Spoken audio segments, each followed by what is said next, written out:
Hi friends, అందరికీ ముందుగా వినాయక చవితి శుభాకాంక్షలు. ఈరోజు అయితే కనుక మా ఇంట్లో మేము వినాయక చవితి జరుపుకున్నాం. ఈరోజు ఏమేమి నైవేద్యాలు పెట్టామంటే పళ్ళు, పువ్వులు, కుడుములు, అట్టిపళ్ళు, పువ్వులు, బత్తాకాయలు, యాపిల్స్ కాయలు, ఇవన్నీ నైవేద్యాలు పెట్టాం. వీడియో నచ్చితే కనుక లైక్ అండ్ సబ్స్క్రైబ్ చేసుకోండి.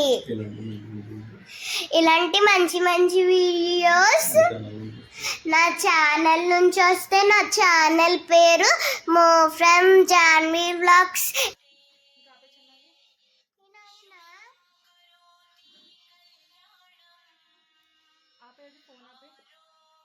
ముందుగా బొట్టు పెట్టుకుని దీపారాధన చేసి నమస్కరించుకుని దిగువ విధంగా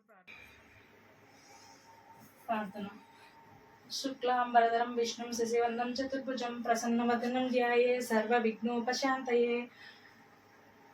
ఇందివర శ్యామో హృదయస్తతో జనార్దన నవ్వుతా ఉన్న చిన్న ఆపద మపహర్తారం దాతరం సర్వ సంపదాం లోకాభిరామం శ్రీరామం.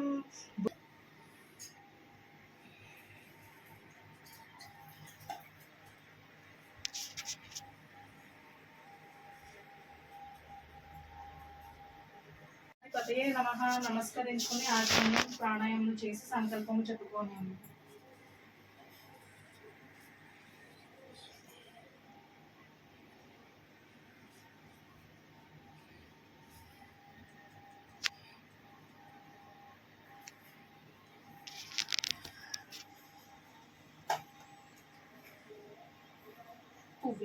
शुभ शोभाने मुहूर्ते आद्य ब्रह्मांड द्वितीय परार्धे श्वेता वराह कल्पे वैवस्वत मन्वन्तरे कलियुगे प्रणवपादे जम्बुद्वीपा चांद्रमानेन प्रभावादि षष्टि संवत्सराणां मध्ये श्री नाम संवत्सरे दक्षिणयाने वर्षत्व भाद्रपद पत्र पूजा. सुमुखाय नमः माचिपत्रं समर्पयामि. गणाधिपतये नमः बृहदिपत्रं समर्पयामि.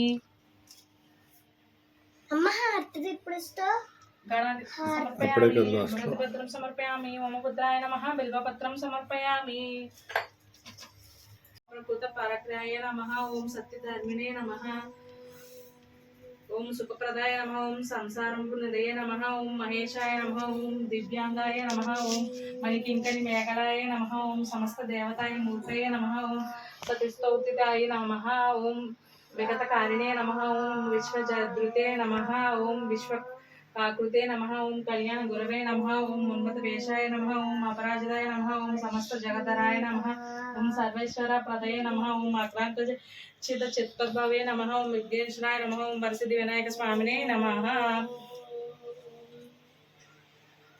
श्री विनायक व्रत कल्पము.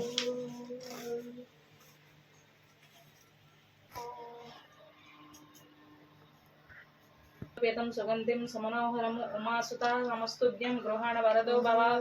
धूपमाग्रशिल्पयामि साज्यं त्रिविक्तं वाहन नवदतिपमः गृहाण मग्धजलदीपम् ईशपुत्र नमोस्तुते. दीपं समर्पयामि सुगन्धां सुक्षतां.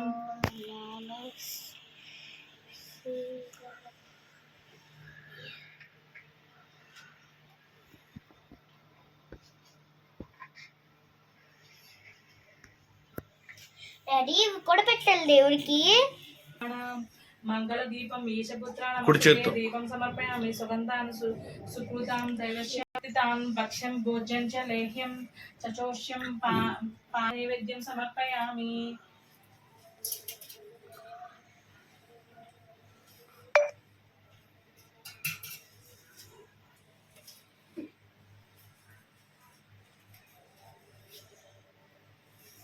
ఇవి కూడా పెట్టాలా?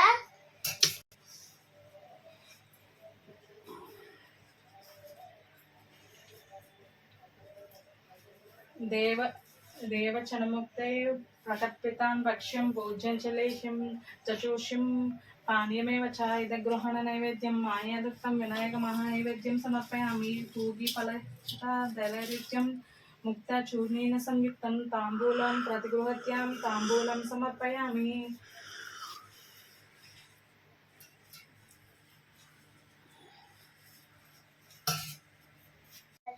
నమః.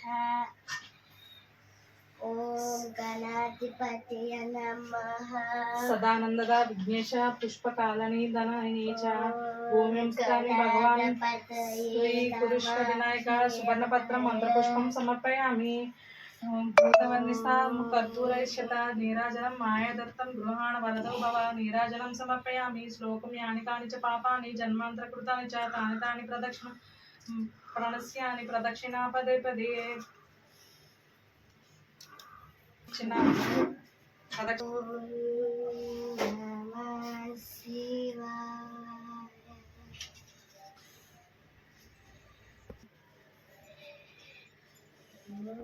ఇలాంటి కోటి బ్రహ్మాండ నాయకుడైన భగవంతుని సృష్టి విశేషముగా భారతదేశంలో చాలా కాలములకు పూర్వం చంద్రవంశానికి చెందిన ధర్మరాజు అనే రాజుజ్ఞాతుల వలన సిరి సంపదలన్నీ పోగొట్టుకుని భార్యతోనూ నలుగురు తమ్ములతోనూ కలిసి వనవాసం చేయుచు ఒకనాడు నైమిసారణ్యమునకు వెళ్ళాడు. అక్కడ సౌనకాది ఋషి ప్రముఖులకు అనేక పురాణ రహస్యాలు బోధించుచున్న మహాముని దర్శించి నమస్కరించి, అయ్యా, మేము మా దాయాదులచే దగా చేయబడి ధనకనక వస్తువు ఆహార రాజ్యాధికారములన్నీ పోగొట్టుకుని ఉన్నాము.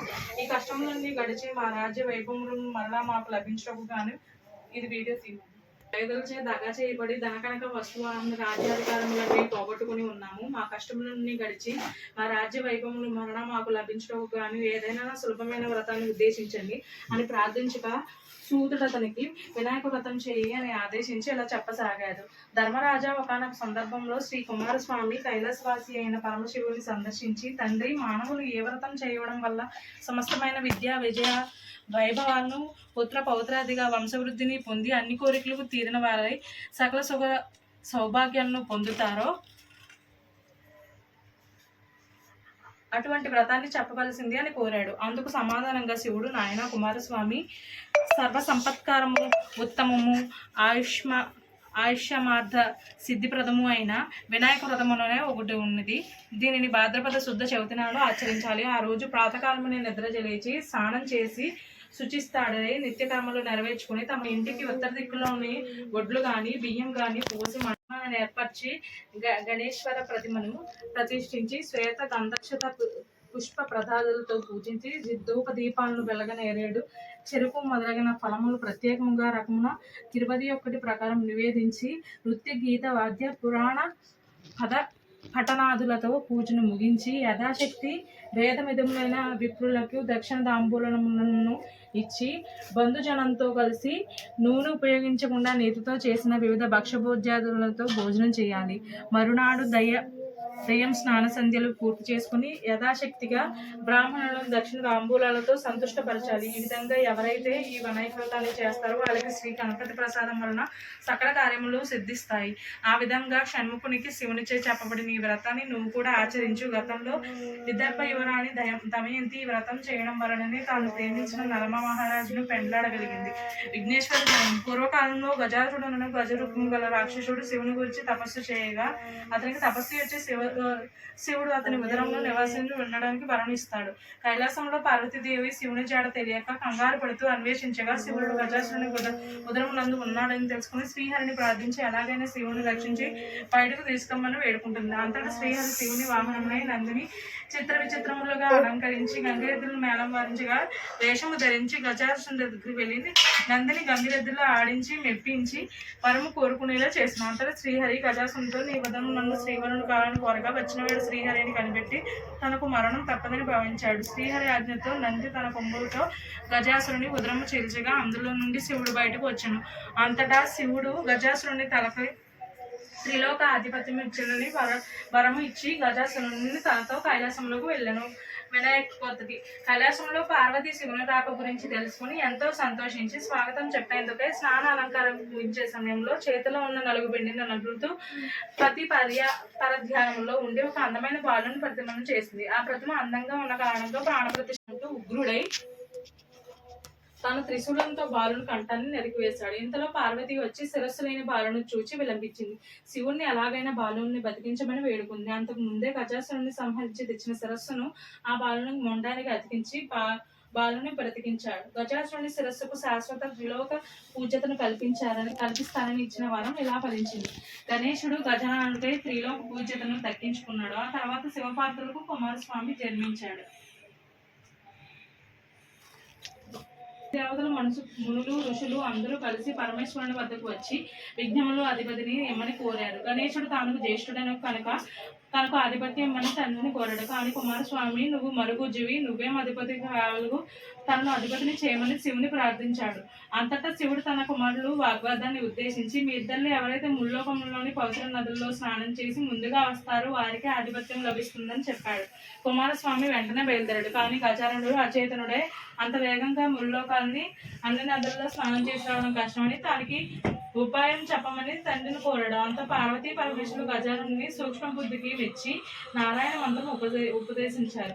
నారములు అనగా జలములు, జలములన్నీ నారాయణమని ఆధీనములు, అంటే నారాయణ మంత్ర ఆధీనంలో జలాలన్నీ ఉంటాయి. గజాననుడు ఆ మంత్రం చదువుతూ తల్లిదండ్రుల చుట్టూ ప్రదక్షిణ చేశాడు. ఆ మంత్రం ప్రభావాన ప్రతి పుణ్య తీర్థంలో కూడా కుమారస్వామి కన్నా ముందే గజాననుడు స్నానం ఆచరించి ఎదురు పడేవాడు. ఇలా ముల్లోకాలను ఉన్న అన్ని నదులలో గజాననుడు ముందుగా స్నానం ఆచరించడం చూసి ఆశ్చర్యపోయి కైలాసానికి వెళ్ళాడు. అక్కడ అన్నగారికి చూచి ఆశ్చర్యపడి, కుమారస్వామి, తండ్రి, అన్నగారి మహిమ తెలియక ఆధిపత్యాన్ని కోరాను, నన్ను క్షమించండి, ఆధిపత్య అర్హత అన్నగారికి దక్కుతుంది అని ప్రార్థించాడు. ఈ విధంగా గజాననుడు విఘ్నములను అధిపతి విఘ్నేశ్వరునిగా కొలవబడుతున్నాడు.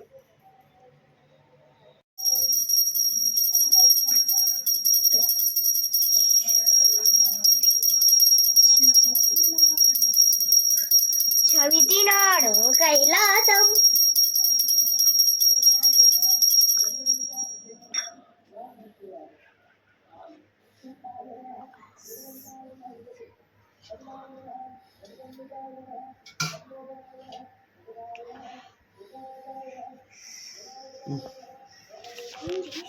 నేను తీసుకుంటా.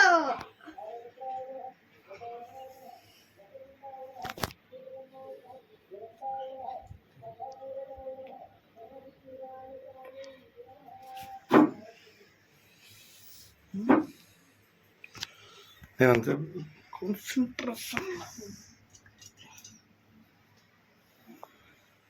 లేచిన కొబ్బరికాయ తీసుకో.